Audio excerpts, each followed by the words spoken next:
All right. Evening, everyone. Please be seated. Welcome to another Peaceful Solution Character Education Teacher Certification course. Get all my notes spread out here. Get ready to bring all this information to you. All right. So, welcome, everyone. We're going to be picking up or continuing where we left off last class, which was in chapter 7 here. Chapter 7 of the acceptance unit, and we are on page 136. And of course, we started covering last class this topic here of self-control, because what we're dealing with here, if we go back to the title of this chapter here on page 131, it's entitled My Choices and My Future. Okay, so we're showing the children, our students, how the choices that they make right now in life are going to trickle down to the consequences that they are left dealing with in the future. Now, whether those are positive or beneficial, or they're negative and harmful, it all depends on the choices that they make right now. So it's important that we stress for them to really stop and consider, and this is what we're covering when we get into the self-control.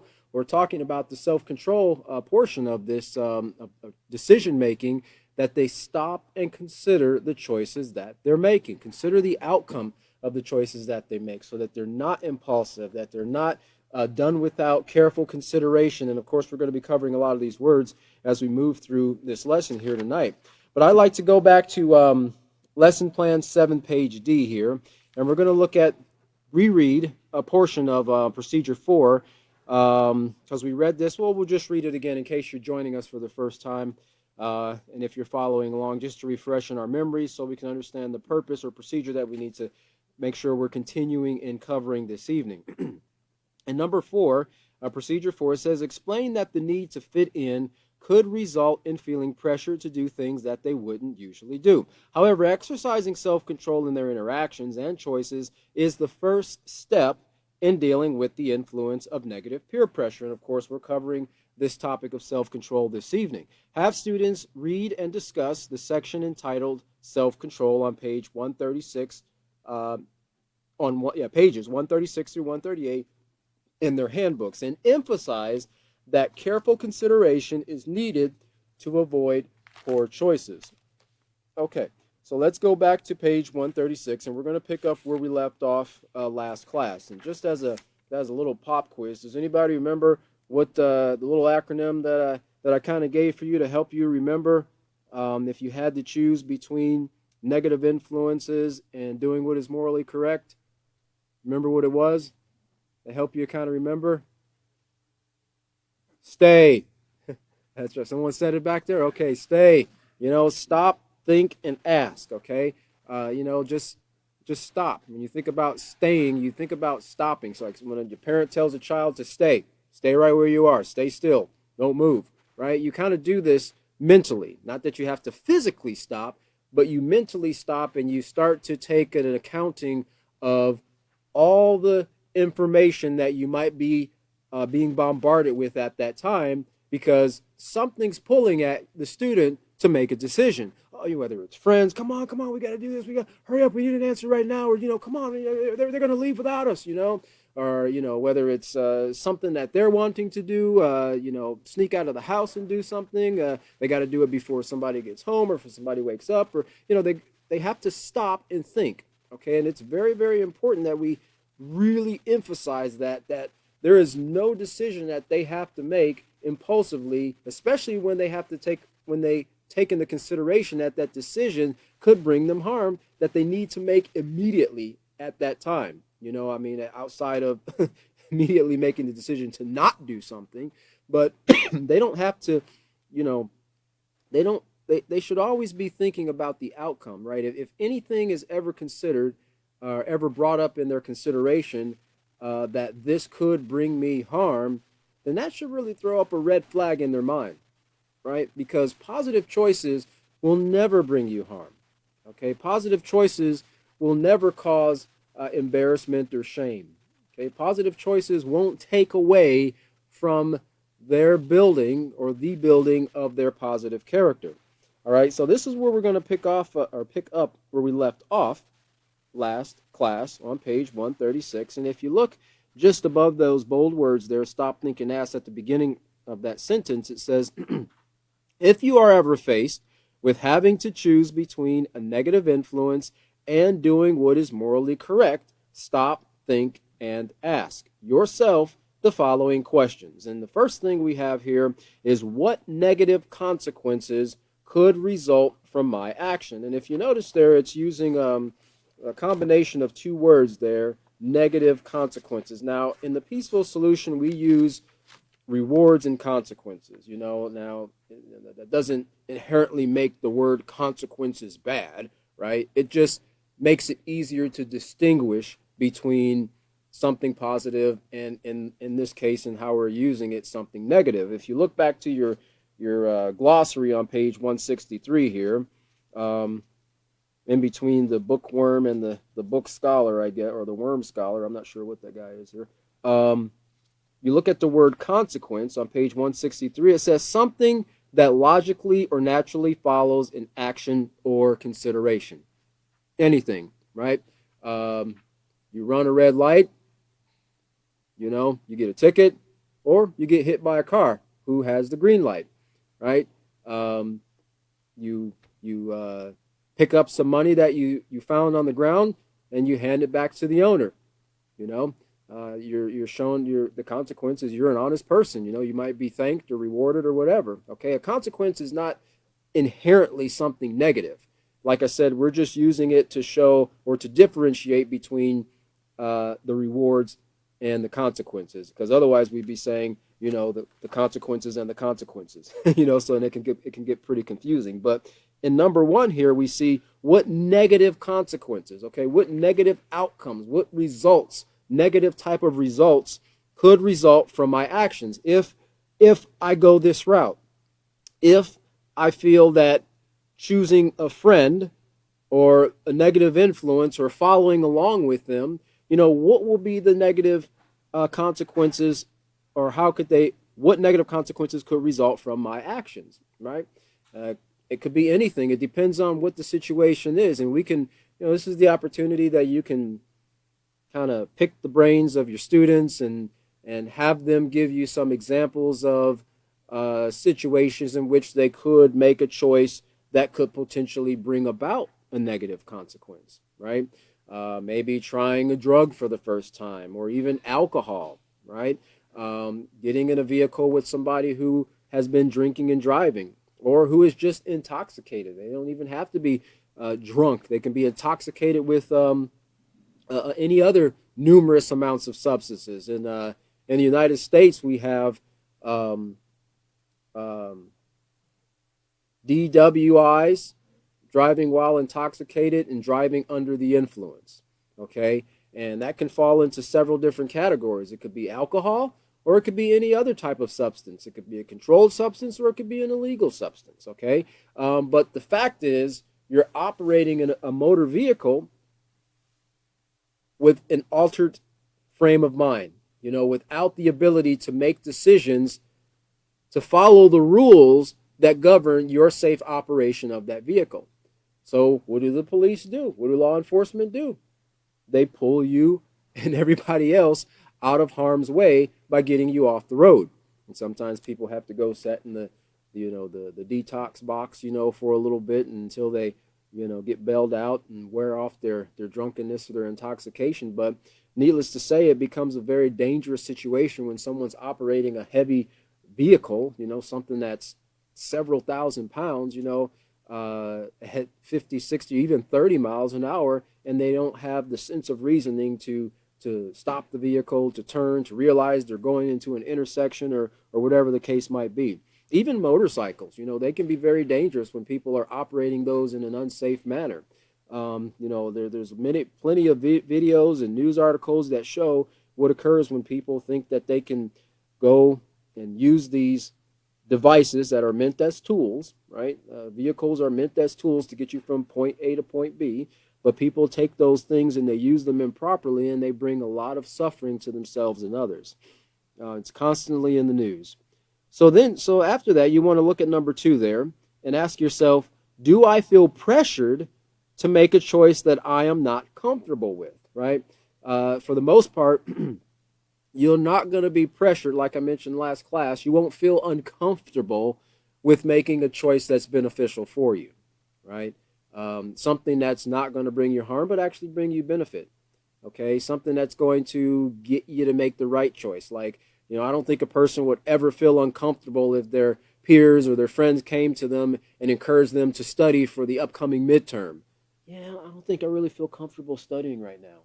You know, said no one ever. They might not want to study, right? Because they want to do something else. They might want to go hang out at the mall or, play video games or watch movies or binge on Netflix or whatever. But they're not really uncomfortable about it. Okay, we tend to feel uncomfortable about things that we might not necessarily know the outcome of. Okay, that's kind of where people this notion of fear comes in. They fear things that they don't know the outcome of. They fear things that they don't fully understand, or something that they know could potentially be dangerous. Okay, and or could get in trouble as a result of, even if it's not dangerous, right? So they become uncomfortable when someone tries to pressure them to do something because it's outside of the boundaries of the rules that have been set for them. Okay, and stop, think, and ask number three here. Will this choice cause me or my family embarrassment? And like I said before in previous classes, uh, you know, making the right choice will never bring about shame or embarrassment.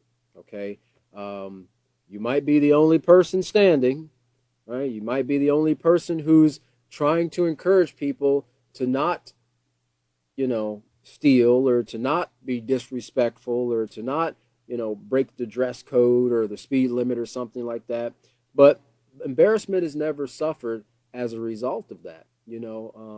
Embarrassment comes again as a result of doing something that is wrong. I've got a definition here for the word embarrassment, and it talks about a state, not a geographical state, but more of an emotional or a mental state of a person. And it says embarrassment or awkwardness is an emotional state that is associated with mild to severe levels of discomfort and which is usually experienced when someone commits a socially unacceptable or frowned upon act that is witnessed by or revealed to others. Okay, so not necessarily someone witnessed or saw you do it, but someone knew you did it and they mentioned it to someone else. Okay, um, you know, like being embarrassed about something doesn't always mean that you've done something immoral, right? Walking down the road and feeling confident and slipping on a patch of ice, that can be embarrassing. I think most of us who have slipped and fall, one of the first things we do, we get up and we we look around to see, at least I do, get up and look around to see if anybody saw that, right? Sometimes people will try to play it off and do push-ups, but you know, in regards to morality, it's interesting that they use the word here, unacceptable or frowned upon, socially unacceptable or frowned upon. Now, in today's society, that's really changed. About 50 to 100 years ago, the things that are accepted in today's society fell into this category as something being socially unacceptable. And it's a part of some of the things we're going to cover tonight in regards to some of these situations that can help you to exercise self-control. One of those things being premarital sex. It was considered socially unacceptable for a person to, a young woman or a young man to be engaged in these activities and they not be bound through an agreement, through marriage or something like that. Okay, that was looked upon as being very, very wrong. Okay, but like I say, as as morality has declined over the years because these concepts have not been taught, they've been gotten away from, then the things that used to be unacceptable are now becoming mainstream or normal. That's why that word normal is used kind of so loosely in regards to describing social activities. So will this cause me or my family embarrassment? You want to think about that because what you do in the dark typically tends to come out in the light.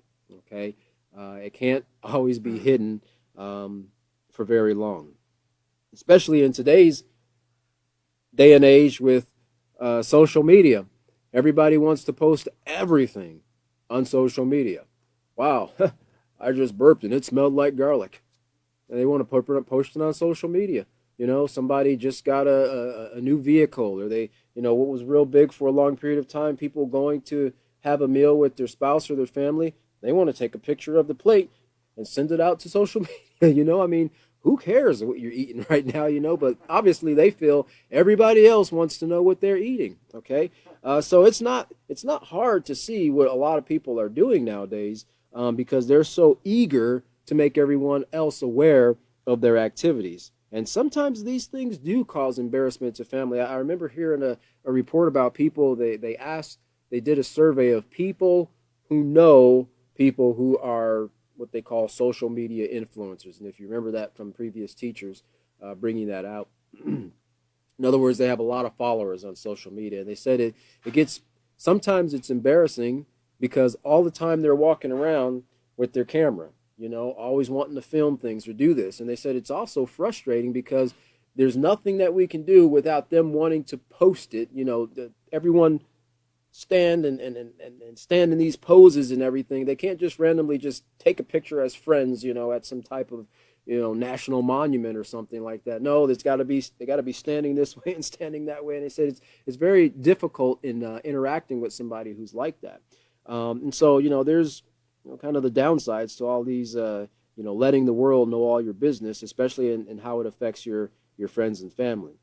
And then the next one, number 4, there is stop, think and ask yourself, can it affect my health and well-being, or the health and well-being of someone else? And this is something that we had the opportunity to present several years ago to several schools, one being a high school, and addressing the growing fad of e-cigarettes. Okay, because this is a fairly new, thing that's hitting society, and a lot of young people are engaging in it. And the administrators, principals, counselors, and so forth at the school, they wanted it to be addressed to kind of put in the minds of students, the risk that they're taking with these things. And we showed some pretty graphic videos and some pretty graphic pictures showing some of the dangers that could arise as a result of the risk-taking behavior of not just smoking, but e-cigarettes. And we pointed some of those things out because a lot of these things young people don't think about.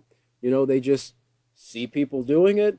They see people pushing out these big puffs of smoke and making all these arrows and hearts and circles and doing all this stuff. And, oh, that looks cool. I just want to do it, right? And they're not taking into consideration that the chemicals that they're vaporizing and putting into their lungs, are having a detrimental effect to their respiratory system and even to some cases, their brains, okay? Not even taking into consideration the exploding vape pens that, we showed some of those videos where it was exploding in people's pockets, and this was due to the lithium batteries and so forth. Exploding in people's pockets, sometimes in people's hands, sometimes in people's faces while they were taking a puff. So, can it affect my health and well-being, or the health and well-being of someone else? And then number 5 there, if it wasn't for my friends, will I be faced with making this choice? And you can ask most young people, or just observe most young people, or think back when you were a lot younger and some of the choices that we made when we were younger. A lot of times we would not have done things if it were not for the fact that our friends were there encouraging us or giving us the courage to do something that we otherwise wouldn't have done by ourselves.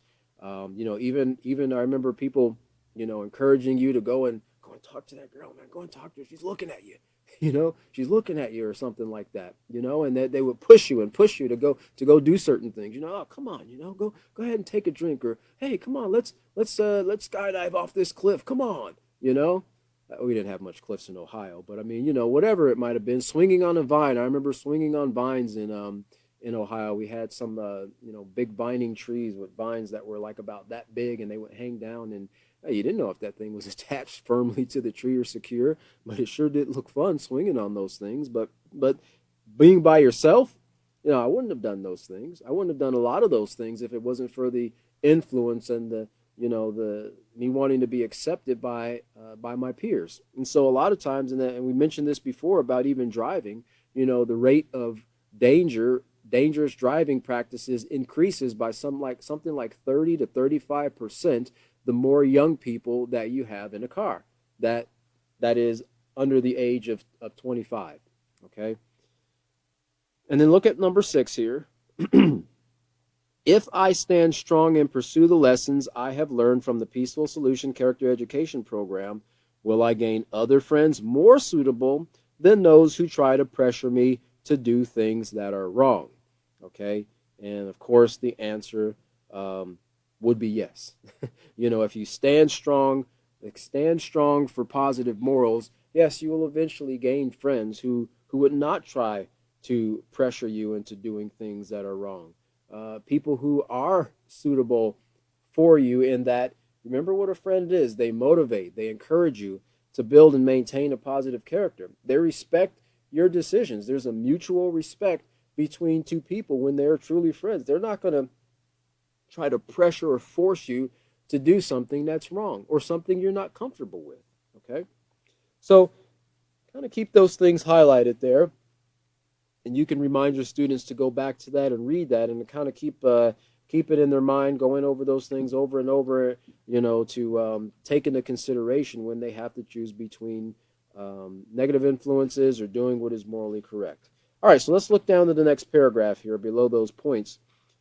And it says, when you stop, think, and ask yourself these questions before deciding on a course of action, and then proceed on a choice that is respectful of yourself and others, you are using self-control. Okay,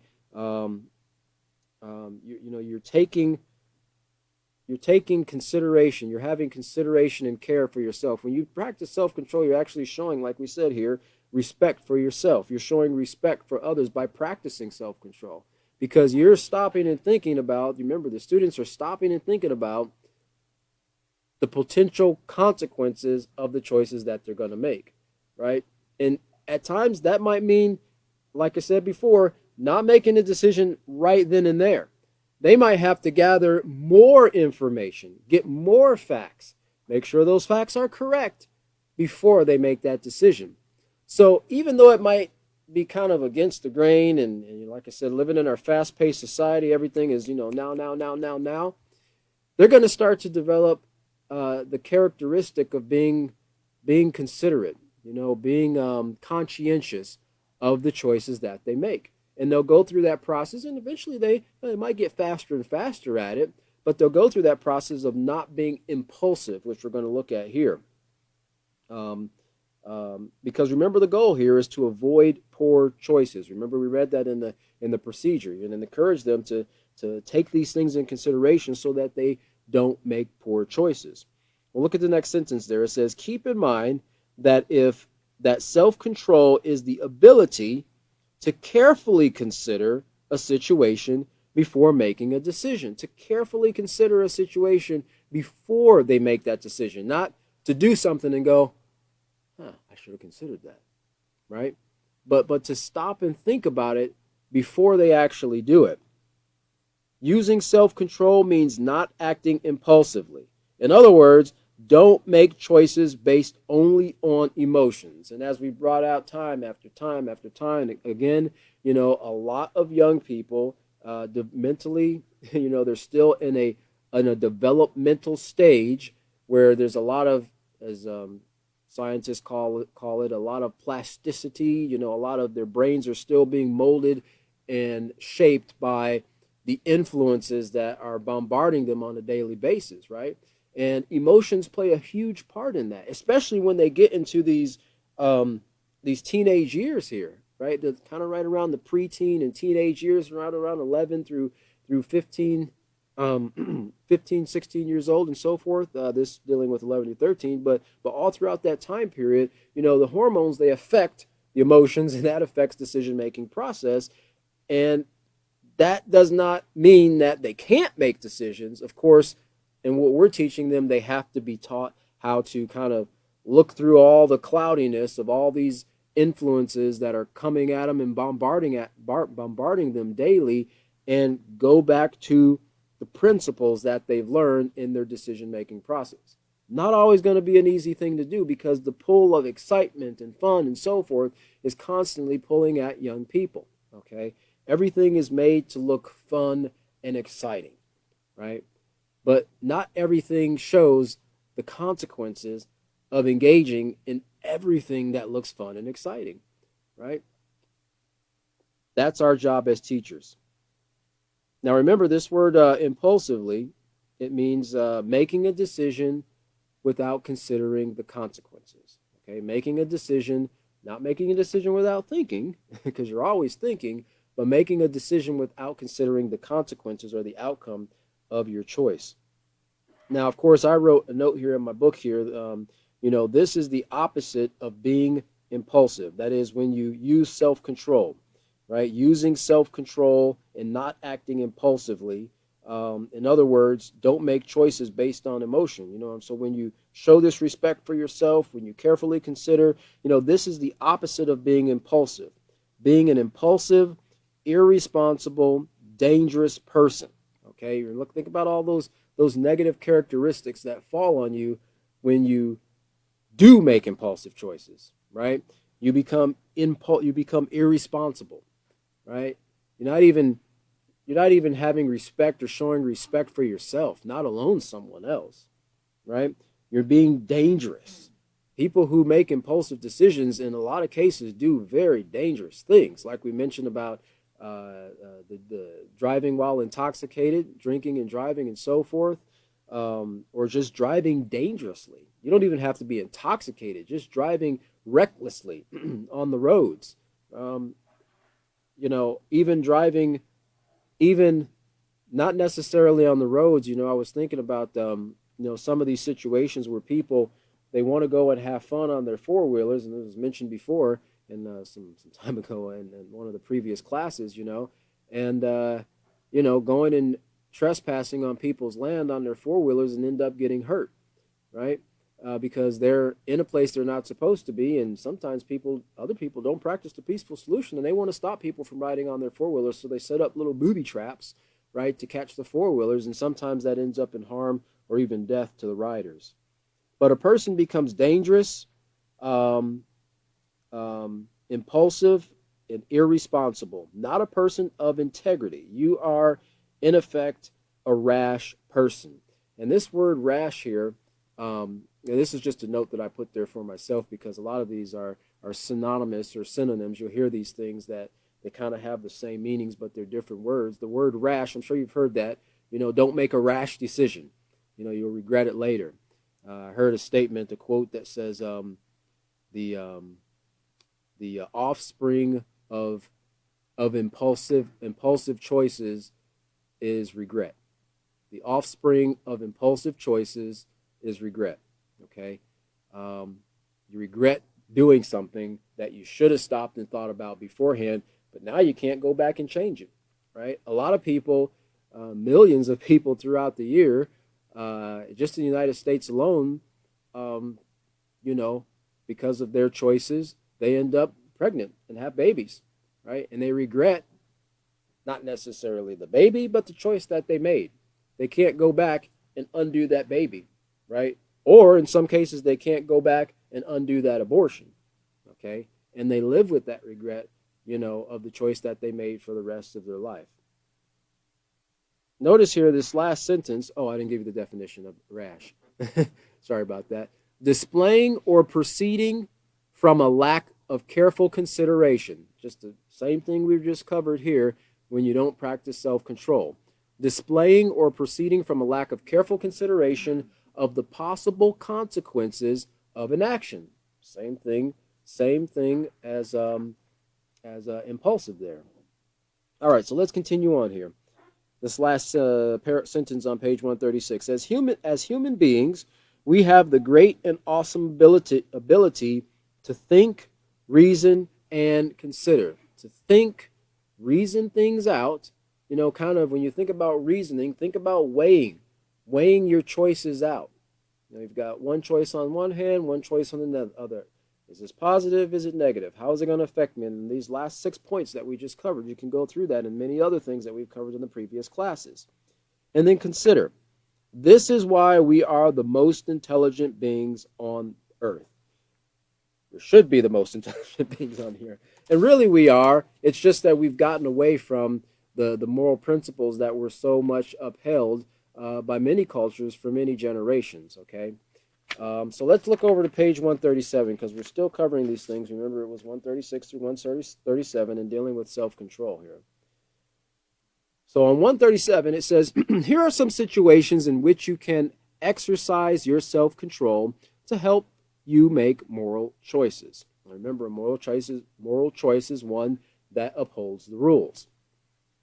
Number one here, if someone offers you drugs, cigarettes, or glue and gasoline to sniff, use your self-control and the knowledge you have gained from this program to guide you and say no.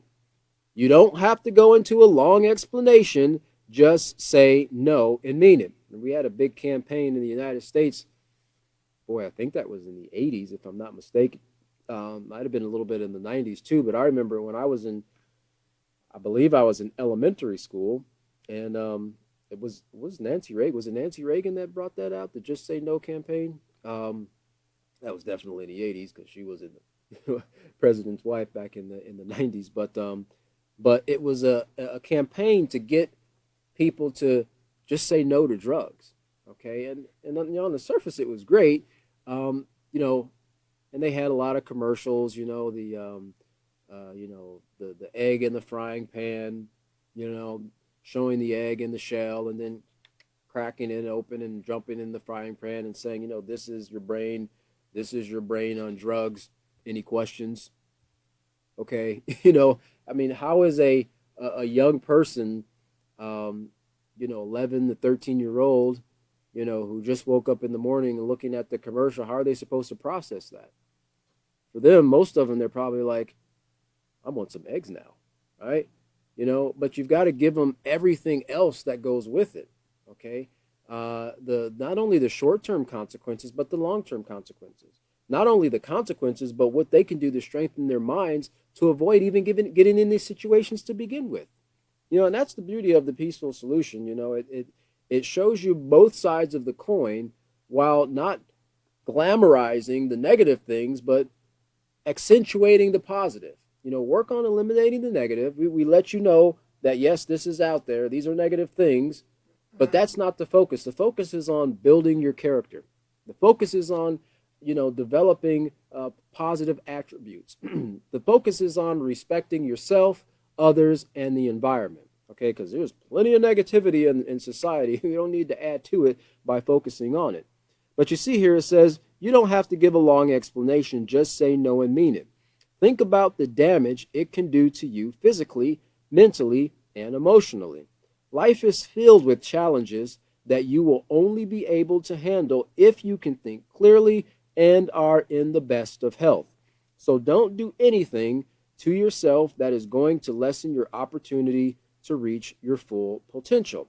And you think about situations like this when people, they try drugs or, they sniff glue or something like that, and then something detrimental occurs, right? Somebody, they do these things a lot of times. They'll go and they'll hide in places. They'll go into abandoned buildings or houses or factories and so forth. Now, what occurs? Something occurs. The stairs collapse or floor collapse underneath them. Now they need to be able to think clearly to get out of that situation and get to safety. Or they're out in the middle of nowhere and it's cold, right? And they don't have jackets or the proper clothing. Well, they're not going to be able to think rationally and clearly to make wise choices to get themselves or a person who might be injured to a place of safety. A lot of times these just common sense things like call 911 totally goes over their head because they're so spastic and freaking out because they're intoxicated, right? And they're worried about everything else and they're not even thinking clearly. And this is where people who could have been saved, of course, being in a bad situation, but they could have been saved they lost their life because the people around them, their minds weren't clear because of some, mind altering substance, drugs, alcohol, or whatever, mushrooms, whatever the case might be. And so don't don't do anything to yourself that is going to lessen your opportunity, to reach your full potential. Um, I wanted to make mention here about something because we talked about our the how young people and their decision making process. It a lot of times it's based on emotion, and I was looking because I had read this before. And there's a lot of pressures. We see pressures to engage in premarital sex, drinking, dangerous driving practices, and many other things that we've covered here in the Peaceful Solution. And there's science behind this too, and it backs up everything that the Peaceful Solution is saying in regards to the mind of a young person. And they classify people, these young people, as adolescents. And this was actually a study from Stanford University, and it was on how our decisions change with age, because I think most of us there's a lot of people in here who are over the age of 40, who can think back to some of the really risk-taking behaviors and silly decisions we made when we were younger, that if we were to talk to ourselves, with the knowledge we have now, we wouldn't have made those same choices, right? We would have said, "Yeah, I wouldn't do that if I were you. This is going to be the consequence of the choice you make." But we can't go back, of course, and do that. So, it's a combination of different things, experiences, things we've learned and we've seen that help to kind of shape and form the decision-making process we have now. One advantage we have is we have the Peaceful Solution to help us to learn how to make positive choices. Well, it says one thing we don't need science to prove is that nobody over 40 ever understood the decision-making process of a teenager. Well, that's according to teenagers. It says the reason comes down to more than just the lack of intelligence or inexperience on the part of the teenager. The juvenile brain is fundamentally different from older brains, and those differences show up in the kind of decisions teenagers make. And then they go on to show here how, certain neurons in the brain, as the young person is developing, start to die off, and certain new ones are being formed. Kind of the you don't use it, you lose it scenario. And it shows here that cells are being used more often, have a huge proliferation. In other words, if you're using them, they take precedence in the decision-making process. New brain connections come with new behaviors. And you can watch kids, basically, she said, try these things on. During this time of brain circuit upheaval, adolescents weigh the pros and cons of decisions differently from adults. They overestimate the rewards of a decision, i.e., fun and friends, but don't accurately estimate possible risk, grounding, police, even death. And as adolescents try out new behaviors, the results actually influence the circuits that are retained into adulthood, Fitzpatrick said. Behaviors that reap rewards strengthen new connections so that the behaviors are available in the future. For behaviors that aren't rewarded, the associated neurons wither, leaving that behavior as a mere embarrassing memory. And of course, it's we covered in the previous class about people who do drugs or even smoke cigarettes or drink alcohol, or it could just be activities. It's a dopamine or adrenaline rush. It's a reward center. These things, these hormones that are pumped out into your bloodstream, it gives you this rush, this great feeling. So people, they tend to chase after that great feeling, not always considering the consequences, but they're chasing after a feeling. And this is basically what they're saying, these reward centers, that when people feel great about something, they do something. It's like you're telling a child, wow, you did a great job. Every time they do that great job, they're going to come in and say something to you because they enjoy that reward that they get, even if it's just a verbal one, okay? And it's the same with teenagers. And then so they go on to say that, basically as people get older, adults get older, they're not necessarily looking for the fun and the gratification because they they're more confident in the choices that they make, due in part to the experiences and learning right from wrong. But young people don't have those things, right? And like we said before, experience is not always the best teacher. Sometimes people lose their life as a result of using experience to learn. Okay, so it's just interesting because scientific evidence shows this as well. You know, when there's a great pleasure that goes with the process of learning, those neurons, they're stronger in the brain. Okay, and neurons for your brain, knowledge and positive emotions are like the most tasty meals to it.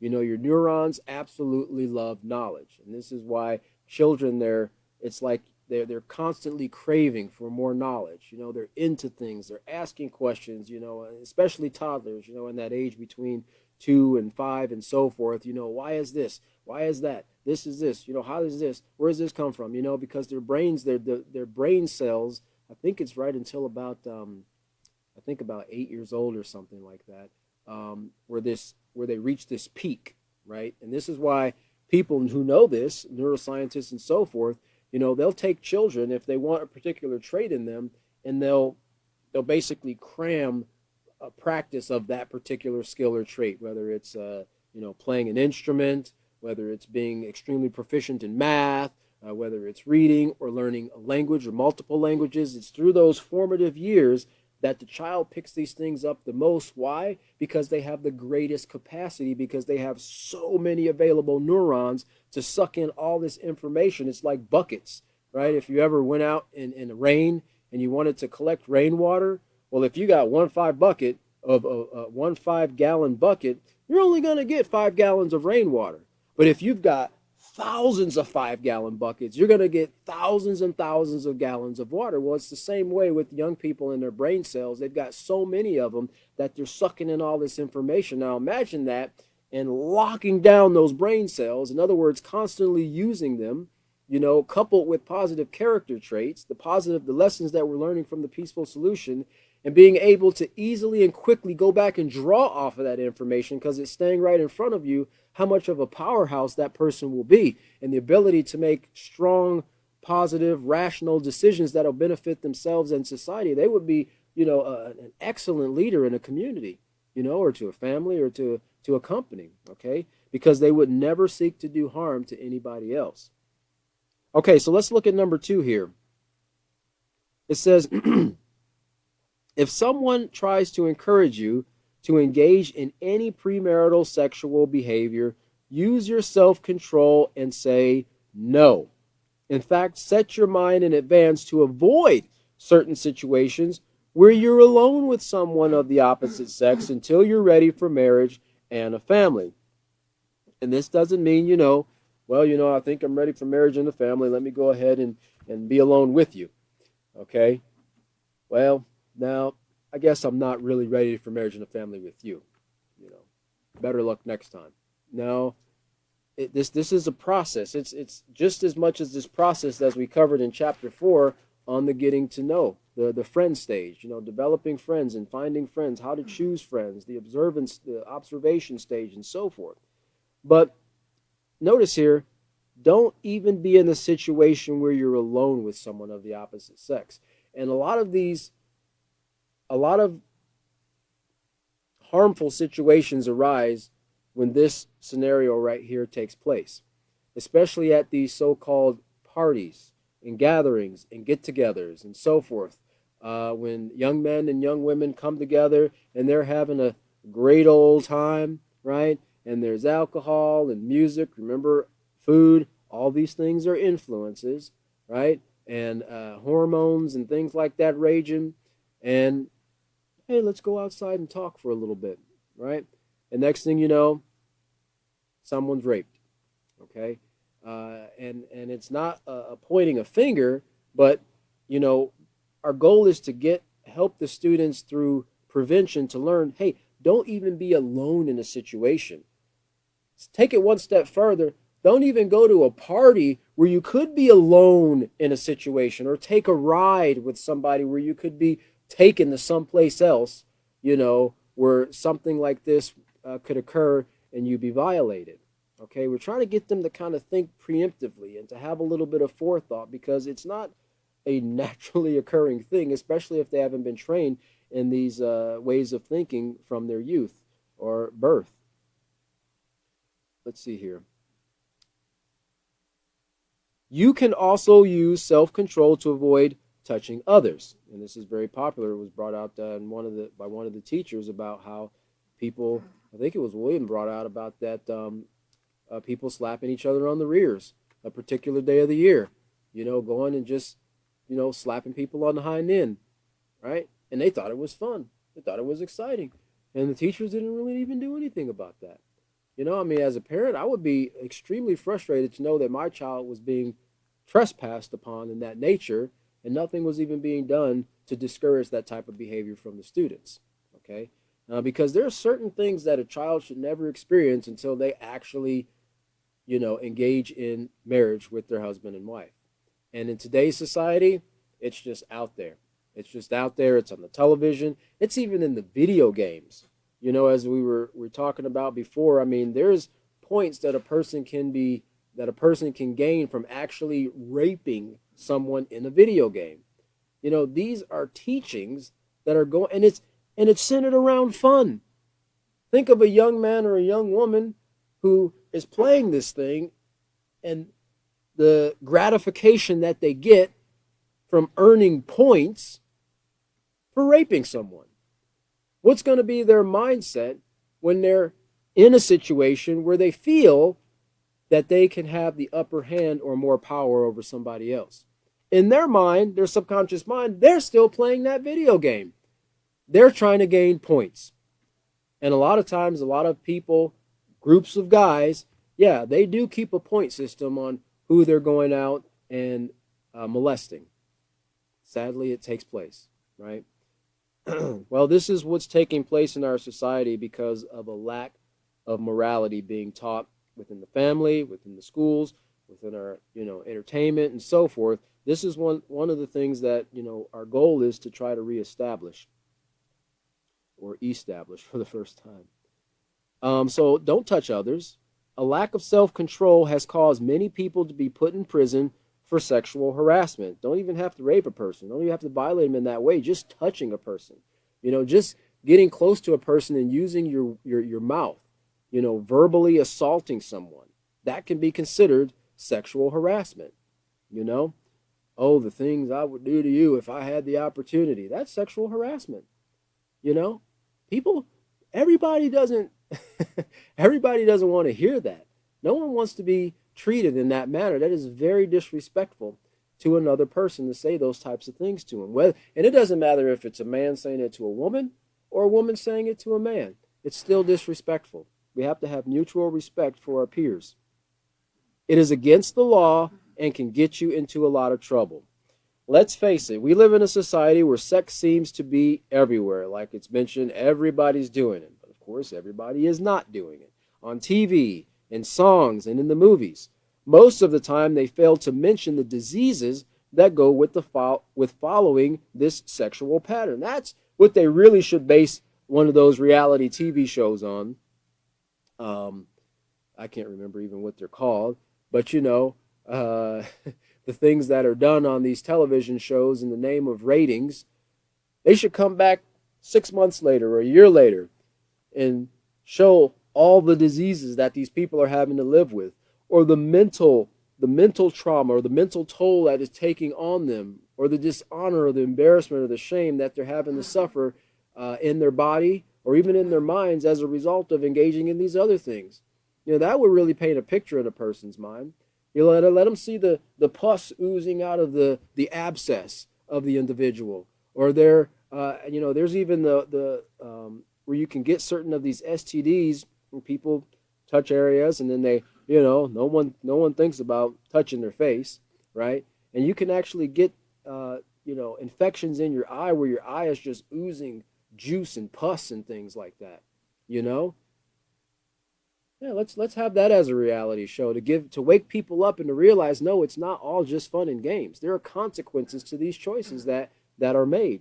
And sadly, our children don't see this. I remember when I was going to school and we had it was in junior high, That's particularly the time I remember it. But they had sex education in school, and they brought in, some uh, it wasn't brochures, but they were like on a board, like a display board, and they showed pictures of private parts and things like that, and showed how that was, what can occur in the body when these diseases come out in the person, but what they didn't show was that not always is that on display.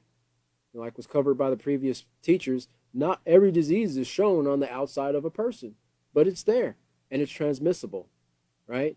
And it could be years down the road. I remember us bringing out an article one time talking about it was two sisters. I believe they were twins, and they were about in their 80s. There might have been mid 80s or late 70s or something like that, and they had suffered um, from a particular STD. I don't remember exactly which one it was. Years down the road, it had lied dormant in their body. I'm not mistaken, I think they were molested. They were raped or something of that nature. They didn't go out doing these things, seeking them. But it was still a consequence that came into their body years later in their 80s.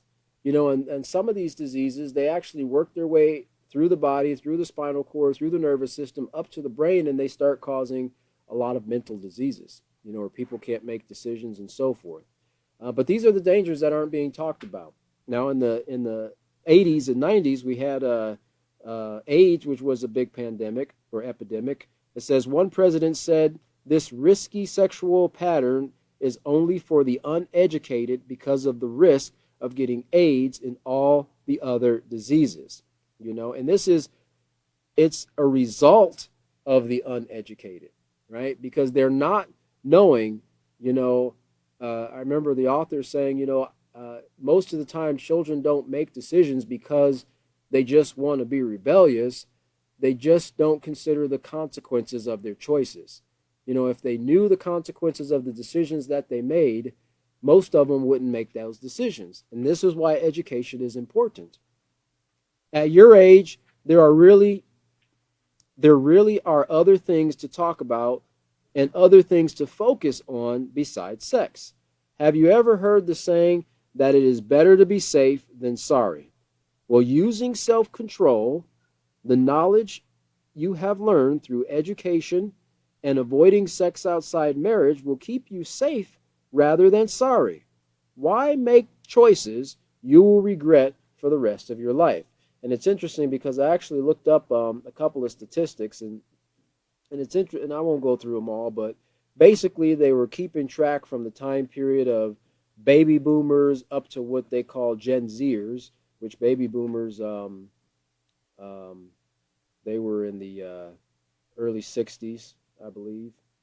Um, yeah, early 60s to the Gen Zers, which came after 2000. The age of people losing their virginity just has been steadily declining, getting lower and lower and lower in the years.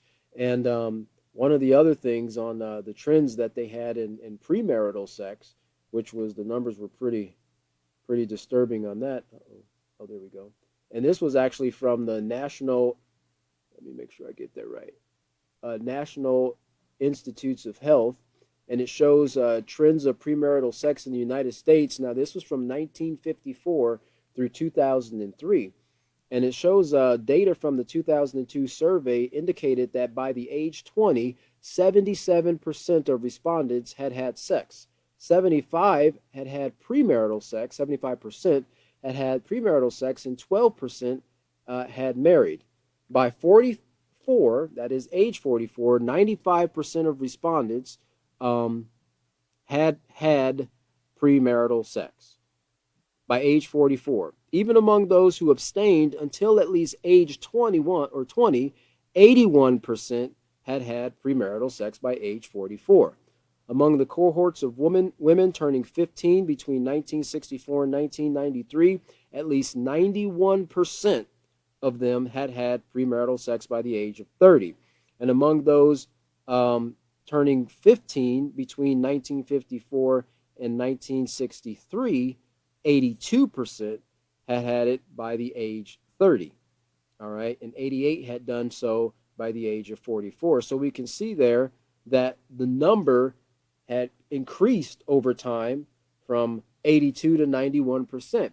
Why? Because of the influences. That's a part of it. Because of the influences and the things that have been made to look acceptable and fun and exciting in society. And so the young mind grasps hold of these things, and they go, yeah, I want to do that too. Oh, my friend was telling me about this and how great this was. I think I want to try it too, right? And they just, what they say, they throw caution to the wind. Here's caution. Let it blow off. I'm not using it anymore. I'm going to sow my wild oats. Okay? They're wild oats. Well, you need to tame those oats. We have to tell them, tame their thoughts, tame their thinking, tame their emotions, and not make impulsive choices, but stop, think, and ask themselves, will these decisions I make bring harm or embarrassment or shame to myself or others? How will the choice I make right now affect my future? And of course, that's what we're covering in this chapter here, in my choices in my future. Well, I think I'm going to stop right there on number 2 there and let the next teacher pick up on these next 2, because there's a lot more to learn from self-control and criminal activities and aggression and violence, because that is something that also affects a lot of young people. It's not just young people, but older people as well. And so our next teacher is going to be David, and he'll be starting on page 137 for the next class, which is going to be the 29th, 28th, 29th, 29th, and we'll be joining you here. Join us 5:30 Central Standard Time. Thank you for joining us, and have a wonderful evening.